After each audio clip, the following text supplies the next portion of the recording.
특별히 오늘은 우리 교계에서 어버이 주일로 섬깁니다. 얼마 전에 제주도에서 또 태국에서 벌어진 일인데 부모님하고 여행을 가서 부모님을 거리에 두고 자녀들이 돌아갔습니다. 그러니까 거리에서 방황하는 노인들에 대해서 뉴스가 나왔어요. 그러나 그 부모님들은 자기들의 자식들의 이름과 주소를 알려주지 않는 거예요. 자기가 버려지면서도 그 자식을 감싸는 부모의 이 심정을 여러분 헤아릴 수 있겠습니까? 나를 내다 버린 내 자식.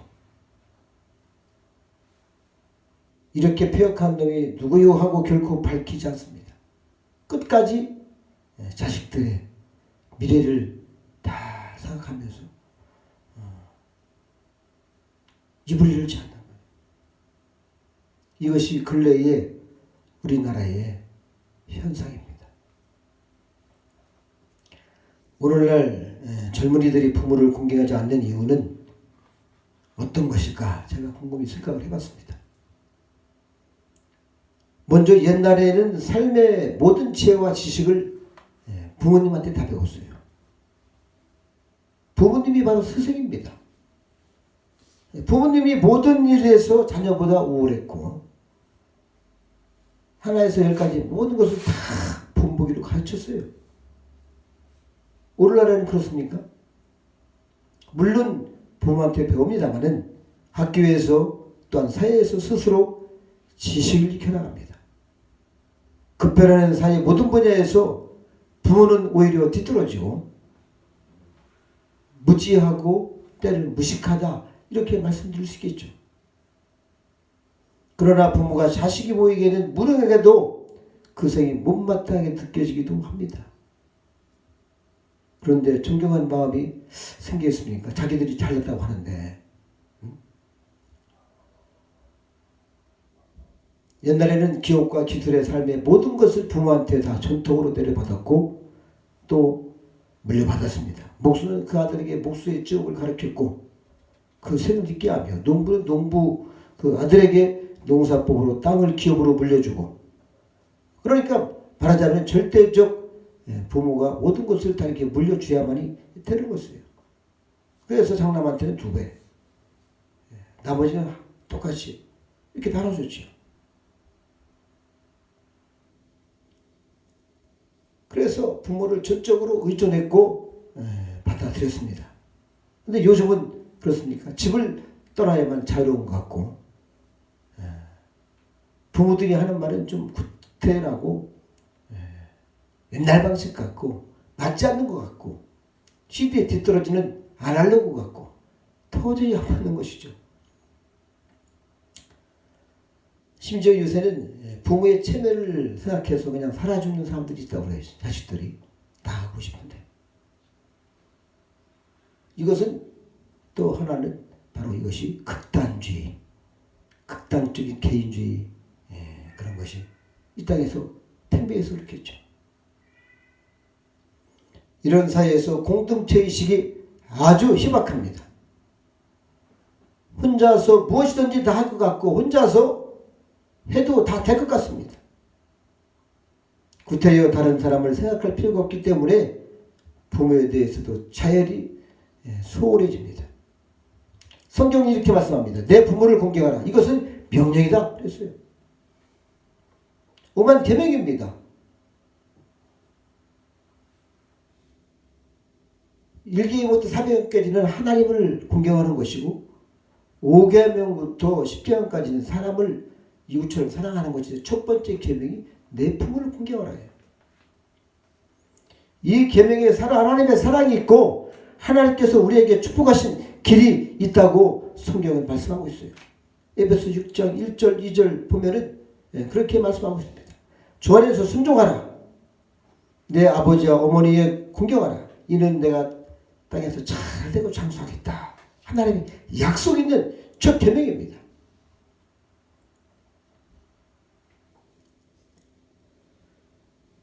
오늘의 본문 말씀 자세히 보면은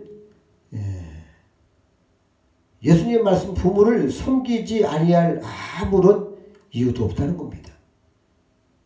부모를 공경하지 않아도 될 구실은 전혀 찾아볼 수가 없어요. 무조건적이고 경제적인 구실로다가 사회적인 여건, 고질적인 교육적인 이유, 그다음에 정치적인 여러 가지 그러한 이 변명이 있을 수가 없다는 것이죠. 심지어 오늘 말씀 보니까 종교적인 이유도 구실이 될 수가 없다는 거예요. 내가 부모님께 드려야 할 것을 하나님께 드렸다 하면은 그 부모한테 드려도 안 드려도 된다? 이것이 이스라엘 전통의 장로들의 유전이었습니다. 이런 말을 주문 주님께서는 안 된다는 겁니다. 너희들이 하나님의 계명을 범했다는 거예요. 하나님의 이 예수님의 오주는 매우 분명합니다. 너희가 어찌하여 너희 유전으로 하나님의 계명을 범하겠느냐, 이 말씀을 하고 있는 거예요.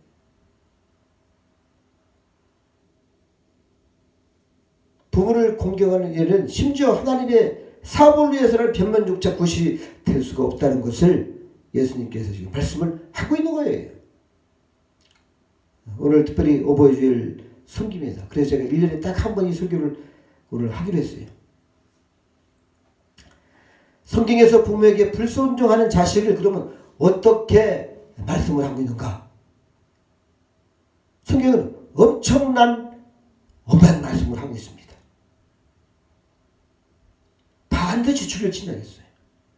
이스라엘의 죄법은 오직 하나입니다. 돌로 쳐서 죽이는데 끌어내서 성 밖에서 돌로 쳐서 돌모드기가 쌓아서 그것이 볼이 되는 거예요. 저 돌모드기를 봐라. 다시는 용서받지 못하고 이런 일이 있어서는 안 될 것을 성경은 말씀하는데, 신명기서 21장 21절 보니까 그 성읍의 모든 사람들이 그를 돌로 쳐 죽일지니 이같이 너희 중에 악을 제하라, 이렇게 말씀하고 있어요.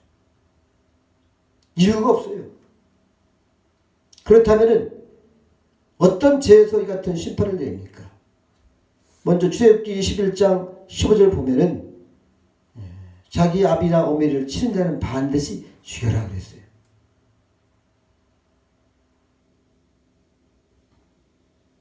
부모를 어떻게 때립니까?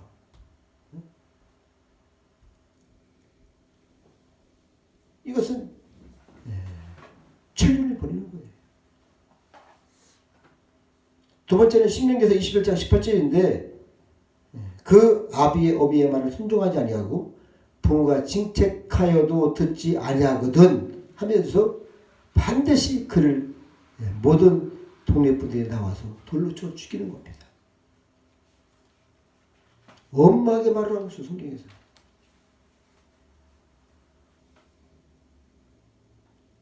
부모를 해방하는 자, 부모를 욕되게 하는 자 반드시 돌로 쳐 죽이라는 거예요.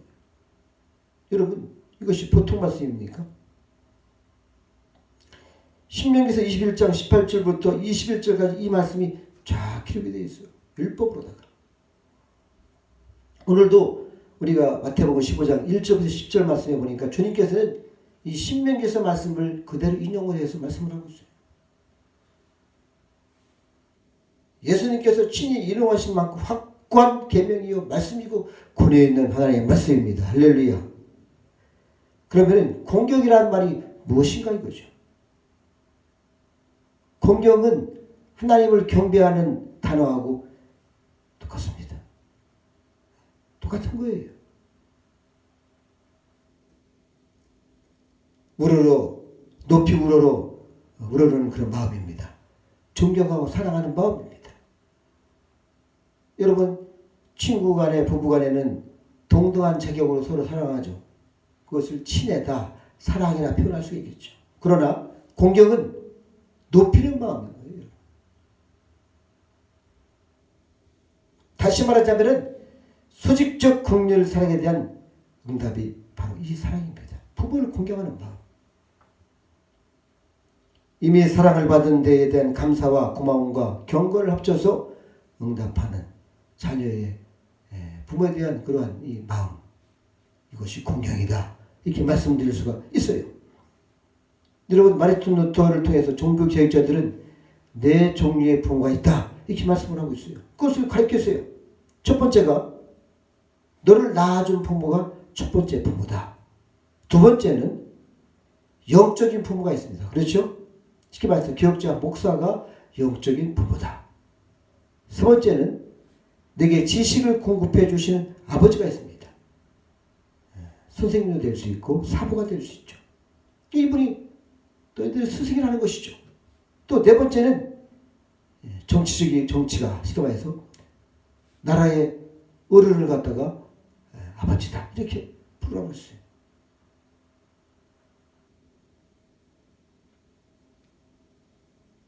그러면 우리가 효도를 어떻게 하는 것이 효도인가 한번 설문조사를 해봤어요.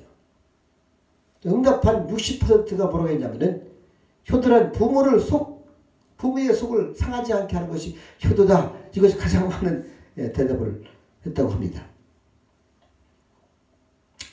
물론 이것도 상당히 중요하죠. 그죠? 부모님의 속을 상하지 않게 하는 것은 얼마나 감사한 일이에요. 사실. 이 정도만 돼도 정말 A급, 제가 봐서 A 플러스는 안 돼도 A 정도, A 자리로는 될 것 같아요.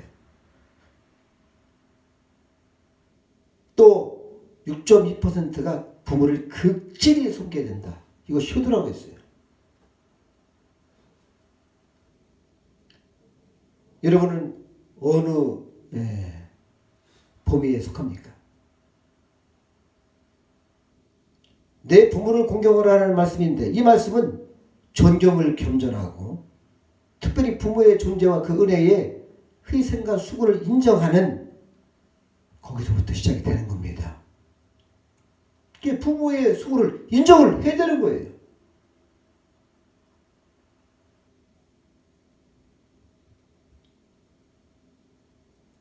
여러분 세계에서 가장 강한 그 민족이 이스라엘이다 이렇게 말씀을 하고 있어요. 그렇죠? 거기는 종교적으로 도덕적으로 교육적으로 여러 가지 설명을 합니다만은 그 중에서 그들은 전통을 중시합니다. 그래서 이것이 전통입니다면요 가부간에 이유를 묻지 않아요. 그대로 따르고 순종하는 것이 이스라엘 사람들이에요.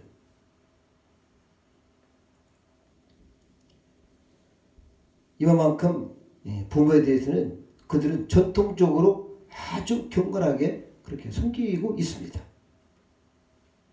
우리나라도 효를 상당히 중시하는 민족이죠. 그런데 요새는 그것이 완전히 무너졌어요. 제가 보니까. 물론 성경에서 말세지만의 마지막 때에는 내 부모를 거역한다고 되어 있어요. 악한 영들이 많아서 그렇겠죠.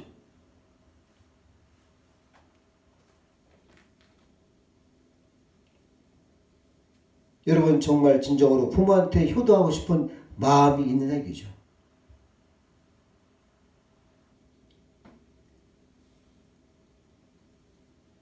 어떤 부모가 딸내 집에 가도 반갑지 아니하고 아들 집에 가도 반갑지 아니하니까 이제 양로원을 찾아가고 거기를 가는데 얼마나 마음이 상실을 하겠어요. 인생이 서러워지는 것이죠. 무엇을 해드려서가 아니라 이 부모라는 존재를 너무 경솔히 여기고 알지를 못하는 거예요. 주 안에서 공해라 이렇게 하니까 주 안에서 합니다. 이걸 가지고서 사람들이 부모를 때로는 이용을 해먹고 성경은 강력하게 말씀하고 있어요. 너희 유전 그거 하나님의 계명을 범하는 것이야. 그것도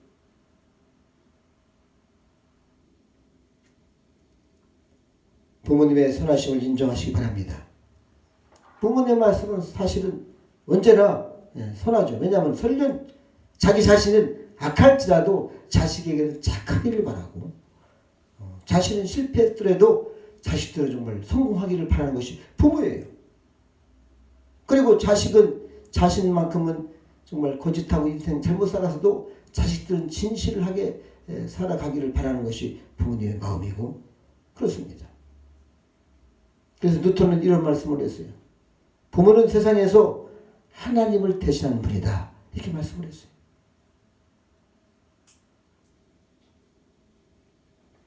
부모의 선하심과 인자하심을 인정해 드리면서 감사와 존경과 순종과 기쁜 마음으로 섬기는 것이 효도다 말씀을 드릴 수 있습니다. 아멘이십니까? 성경을 보면은 노아가 나오죠. 그렇죠? 노아가 이 땅에 홍수로 지구가 완전히 멸망당하고 자기 가족들이 있는데 눈을 떠보니까 온 세상이 다 없어지고 사람이 그 정도 되면요 정신 이상이 안 된 것이 감사야. 그러니까 노아가 이제 술을 드시고 이 낮에 술이 취해서 너무 더우니까 다 벗고서 누워 자고 있어요. 그때 함이 들어갔습니다. 보니까 아버지가 그렇게 하고 있는 거예요. 그러니까 나와서 아버지의 그 모습을 동생들한테 얘기하면서 어떻게 그러갈 수가 있는지 하면서 그러나 두 동생은 그렇지 않냐고 뒤로 들어가서 그 이불을 싹 덮어줬어요. 마침내 노아가 잠이 깨어서 그 일을 알게 됐습니다. 그리고 아들들에게 저마다 한 대로 복을 빌어주는데 너는 형제들의 집에서 영원한 노예가 될지어다 이렇게 말씀을 하고 있어요. 함한테는. 그래서 전설에 보면은 함의 후예들이 후일이다 이렇게 말을 하는 거예요. 부모를 순종하라는 계명은 약속 있는 계명이기에 효도하는 만큼 복을 주시겠다는 말씀입니다. 할렐루야. 부끄러움을 수치를 좀 덮어주지 않은 것이고 이 세상에서 수치와 부끄러움이 없는 사람은 한 명도 없어요.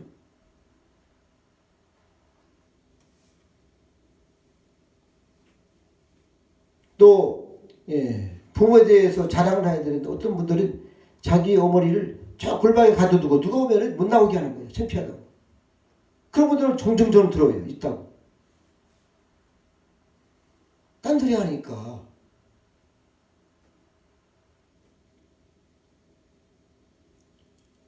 늙으신 부모님을 부끄러워하면 안 되는 거예요. 자식들을 위해서 물론 인생을 위해서 평생을 바치시고 고생하시는 그 모습이 아무리 초라해지기로 겉으로 무시를 하면 안 되는 겁니다. 먼저 누가 오면 부모님한테 인사하게 하는 것이 그것이 정도예요.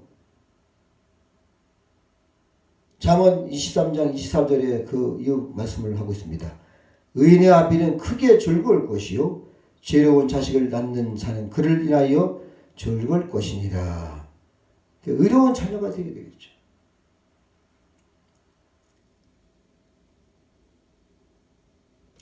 우리 나라의 옛날의 어머니들은 어떠한 심정으로 시집살이 했냐면은 내가 시집을 가서 시가에서 잘 견디고 살아야만이 우리 부모님한테 나를 낳아준 부모님한테 친정 부모님한테 효도하는 것이다.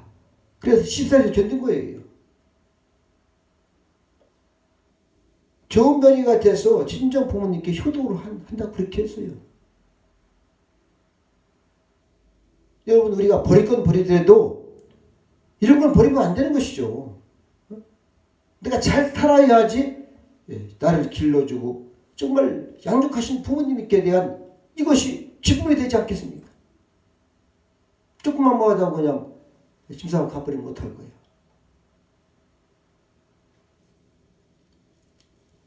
내가 좋지 못한 평을 듣는다면은 친정 부모님의 가문을 욕되게 하는 것이죠.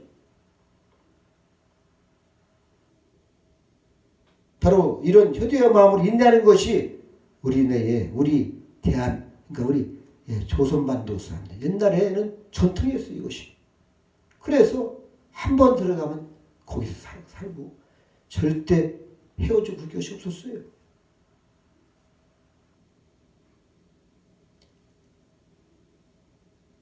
내가 진실로 부모님의 이름을 소중히 여기고 정말 존경하고 존경받는 존경하며 살아가는 여러분 되시기를 축복합니다. 할렐루야. 또 부모에게 효도하는 것은 자녀를 교육을 잘하는 것입니다. 부모님의 마음을 섭섭하게 해드리며 자녀를 잘 가르쳐 보겠다고 하는 것은 망상이에요. 부모에게 효하는 것을 자녀에게 보여줄 때 자녀들은 올바른 인격으로 성장을 하게 되는 겁니다. 인류 대학에 입학시켰다고 사람 되는 것이 아니죠. 효를 가르치지 못하고 배은망덕한 자식을 키워놓은 후에 뒤늦게 눈물을 흘리고 후회하는 사람들이 많이 있습니다.